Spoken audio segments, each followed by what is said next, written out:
Yo, what's going on, everybody? You're watching Giants Now by Chat Sports. I am your host, Marshall Green. Appreciate everybody for being here. I know the NFL draft is over a week ago, and the Giants already made their picks, and rookie minicamp will be going on this weekend. We'll have a winners and losers video for that once that concludes.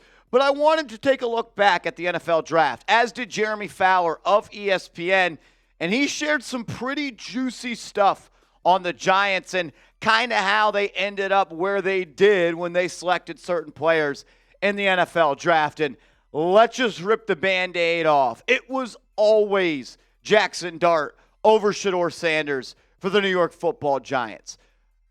At least when we got a week away from the NFL draft. I'll say this. I know the New York Giants gave Shedeur Sanders every single chance in the world for him to prove to them that he deserved to be their franchise quarterback.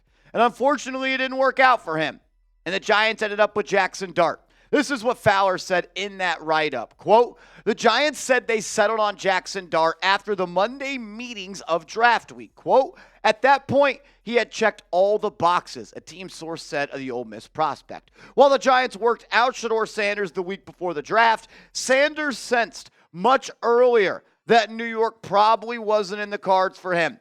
Sanders openly acknowledged during the pre-draft process that he did not hit it off with the Giants coaches, per source. And we've heard from here, Jeremy Fowler. We've also heard from Todd McShay, who absolutely crushed the draft. Shout out to him and his show on The Ringer, that he pretty much failed the Brian Daboll QB test. They sent him some install stuff so he could prepare for the top 30 visit, and they put some mistakes in there to see if the quarterback that is studying has enough attention to detail to notice it. And when the New York Giants brought Sanders into the building, he did not notice it. The Giants called him out for that. Sanders called the Giants out for calling him out, and that's kind of where the Shedeur Sanders hope ended. And that's probably the last time I'll ever talk about Shedeur Sanders on the show, because he is not the starting quarterback and not the quarterback of the future. This guy is Jaxson Dart, and we saw time and time again leading up into the NFL draft when we got about 14 days out that everything pointed to Brian Daboll loving Jaxson Dart, not only as a football player, but as a person and a competitor. He checks all the boxes like they talked about when it comes to arm strength, athletic ability, competitiveness, being a leader, and being an organizational changer. And the Giants feel like they got the second best quarterback in this draft class. So they end up going with Dart. Took them a while to get there, but when we got about 2 weeks out, it was always going to be Dart over Shedeur Sanders. Also, the Giants knew that they were going to have to trade back into round one to select Jaxson Dart. And Joe Schoen made it clear when he was negotiating with other teams that he was not, under any circumstance, going to be trading the number 65 overall pick. That was the first pick of the third round. That's a priority selection. They ended up walking away with a really good player in Darius Alexander. But when Joe Schoen was trying to trade back into round one to go grab Dart, 65 was not in the discussions. Fowler writing this, saying, they also decided they wouldn't trade above Pittsburgh, banking on the Steelers opting for defense at number 21. And in talking to teams in the 20s about a trade, the Giants made it clear they would not part with the number 65 pick. Houston was comfortable with that. Look, I think there's a lot to discuss when it comes to the Giants trading up for Jaxson Dart. Number one, I'm glad they didn't give up pick number 65. That's a priority pick, and they got a really good player for them. And I always kind of struggle with this, wanting to know the unknown and things we will never know. I would like to know if Jaxson Dart was going to fall to pick 34.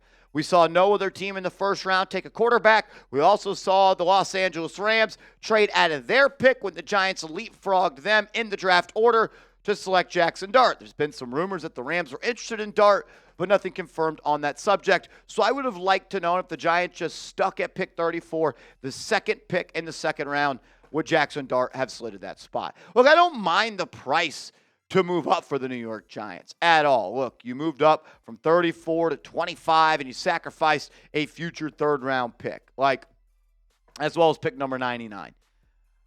Would I have liked to not have to trade up? Yeah, obviously. Would I have liked to have been able to keep the 2025 third-round pick? No doubt about it. But I absolutely do love that they kept pick 65. That's a premium pick. That is a pick where you should be getting a starter for your football team for a really long time. And I think they have in Darius Alexander, and we'll talk about him. But major shout out to the comp pick formula that the NFL has put into really just the NFL at this point. They were able to trade pick 99, which the New York Giants got because Xavier McKinney left in free agency to go sign with the Green Bay Packers. Throughout the process, before we got the news on the comp picks, a lot of people thought it was going to be a late fourth-round pick. But Joe Shane said that he knew it was going to be a late third-round pick, and it did end up being that selection. And I thought that gave the Giants just enough draft capital to move up without having to sacrifice pick 65 or anything else. Also, the Giants want to get back to New York Giants football. They want to get back to controlling the line of scrimmage, being able to punch you in the mouth, having a great defensive line, something that put not one but two Lombardi trophies in the case at 1925 Giants Drive. We kind of thought throughout the offseason following their moves, and once we knew Abdul Carter was the pick, that we would say, yeah, they're getting back to the identity. But it wasn't just me talking about this on the show. It was also the New York Giants talking about it inside their building. Fowler reporting the Giants used number 65 on Toledo defensive lineman Darius Alexander, whom many scouts had identified as an ascending early day 2 prospect. The Giants are excited to place him alongside Dexter Lawrence. The team decided to lean into its defensive line strength with Abdul Carter and Alexander, in part because, as one team source put it, quote, when you think of the New York Giants, you think of how they are built up front. And it's hard not to, when you visualize New York Giants football, you think of all the great players that have played with their hand on the dirt on both sides of the football. And the Giants are getting back to that identity, and they're just creating a new identity for this football team. And Darius Alexander is going to fit in really nicely on this defense. I expect him by the end of the season to be pictured in this graphic and be a starter, but I'm going to give Roy Robertson-Harris that juice right now, as well as Rakeem Nunez-Roches. Don't sleep on Jeremiah Ledbetter. Really good run stopper. Not much pop as a pass rusher, but he can make plays early on when it comes to first and second downs. And you have Alexander. That's 5 guys right there that I think the New York Giants are more than comfortable rotating in and out next to Dexter Lawrence. And then you just look at this edge group of Burns, Thibodeau, Carter, Chauncey Golston. Like, you added some legit pieces. You're getting back to how you won Super Bowls. And the Giants, when you play them, you're going to have to be able to protect your quarterback. Your offensive line is going to be able to have to control the line of scrimmage. Because if you don't, Brian Burns, Dexter Lawrence, Darius Alexander, Abdul Carter, Kayvon Thibodeau, Chauncey Golston, they're going to be in your grill all day long. And if you don't block the Giants, you're not going to beat the Giants. If you're fired up about the defensive line and you want to get back to putting quarterbacks on their back and creating havoc in the backfield, hit that thumbs up icon. I'm ready to see this defensive line get after it. The Giants also have some big plans for Cam Skattebo, and we had talked through the pre-draft process about how hard-nosed of a runner Skattebo was, but it was something else that popped up on the tape that the New York Giants fell in love with. Fowler reporting, quote, expect the Giants to use fourth-round running back Cam Skattebo as a pass catcher as well as a runner. They like his ability to track the ball, and it's easy to go and see when you watch full games from Arizona State or you just want to put on the highlight tape. This guy's got soft hands, whether it's a swing route out of the backfield, whether you get him an option route where he can work one-on-one versus an inside linebacker, or heck, we've seen him in the college football playoff be split outside as a wide receiver, be tackled by the defensive back, and haul in passes one-handed. This guy is a physical runner, but he is a well-rounded football player, and his receiving skills are something that I am really interested to see how those translate into the National Football League.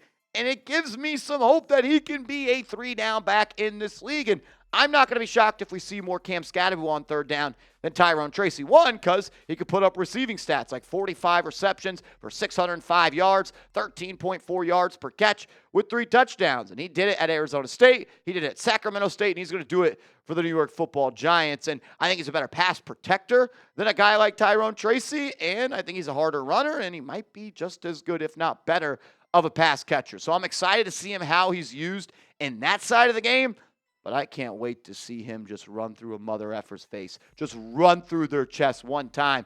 Like, if you haven't familiarized yourself with who and what Skattebo is as a football player, after you watch this video, just go type in Cam Skattebo highlights. This guy is unreal. He never goes down on first contact. They call him Mr. Contact Balance, and he's going to bring some of that physicality back to this run game that the New York Giants haven't had in a long, long time. Got to talk about a couple more things around the corner, but first, make sure you're hooked up with some jerseys for the upcoming season. They're already selling their Jaxson Dart jerseys at chatsports.com/dart, and they're selling the Abdul Carter jerseys as well, chatsports.com/Carter. Once these rookies pick their numbers or the Giants make them public, the manufacturer will slap them on the jerseys, and they'll send them out to you. Order them now, so when the numbers become public, you're not waiting for 6 months like a lot of people had to do for Malik Neighbors last year. All right, last one. Thomas Fidone II. Is he a steal? Sounds like the New York Giants identified him throughout the draft process as someone that they think is going to be a better pro than a college player, and he really impressed them in a pre-draft private workout. Fowler saying Giants tight end coach Tim Kelly privately worked out Thomas Fidone II before the draft and really liked what he saw. Fidone is a former 5-star recruit out of high school, which intrigued New York. Injuries slowed him in college. Perhaps there's untapped potential there. Fidone, coming out of high school, was actually ranked higher when it comes to prospect rankings over Brock Bowers, who is on pace to maybe be one of the best tight ends ever, and he's only played 1 year. This guy's an athletic freak, ladies and gentlemen. His relative athletic score is in the 93rd percentile of all tight ends that went through some sort of pre-draft testing. A great vertical jump, a great broad jump. He's got good size as well, and he can run a 4.7 40. He is someone that I believe is going to be better in the pros, and I think he's more of a modern-day tight end than we have had in a little bit of time. Did not play in 2021 due to a torn ACL. Then he retore that ACL in the spring in 2022, and then at 2023 and 2024 put up respectable numbers. Not ones that pop off the page, but like Fowler talked about, Kelly believes that there's more juice left that this guy can give, and